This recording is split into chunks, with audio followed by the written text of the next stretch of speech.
ছাত্র দল মূলত তাদের সেন্ট্রাল দিক নির্দেশনার ফলেই তারা আজকের এই আগ্রাসী হামলাটা চালিয়েছে। তারেক রহমান মুখে যতই সুশীলতা দেখাক, এগুলো সব কিছুর পেছনে ইন্ধনদাতা হচ্ছে তারেক রহমান।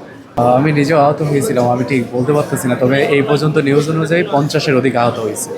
আর এই হামলার সাথে আজকে প্রত্যক্ষভাবে বিশ্ববিদ্যালয় প্রশাসন জড়িত, কারণ বিশ্ববিদ্যালয় প্রশাসন চায় আমাদের, আপনারা জানেন কেরানীগঞ্জে আমাদের দ্বিতীয় ক্যাম্পাস হবে, সেখানে সেকেন্ড ফেজে প্রায় 4000 কোটি টাকার কাজ আছে, যেটা আমরা আন্দোলন করে সেনাবাহিনীকে দিয়েছিলাম। কিন্তু বিশ্ববিদ্যালয় প্রশাসন ও ছাত্রদল চায় এটা সেনাবাহিনীকে না দিয়ে তারা নিজেদের ইচ্ছামতো ঠিকাদার দিয়ে এখান থেকে লুটে পুটে খাবে। এইটার বিরুদ্ধে আজকে ইনকলাব মঞ্চ যখন দাঁড়ায়, মূলত আমরাও তখন সেখানে গেলে তারা আমাদের সকলের উপরে হামলা করে। 15 জুলাইয়ের ঘটনাটা পুনরাবৃত্তি। 15 জুলাই যেমন ছাত্রলীগ আমাদের উপর হামলা করে ঢাকা মেডিকেলে আমাদের পাঠানোর পর ঠিক ঢাকা মেডিকেলের ভিতরে গিয়ে আবার আহত শিক্ষার্থীদের পিটিয়েছে, আজকেও ঠিক ছাত্রদল একই কাজ করেছে।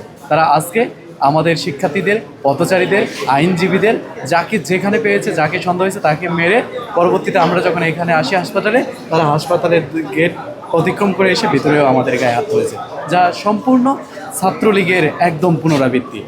আমরা এই সহিংস রাজনীতি কখনোই তারেক রহমানকে বাংলাদেশে প্রতিষ্ঠিত করতে দিব না।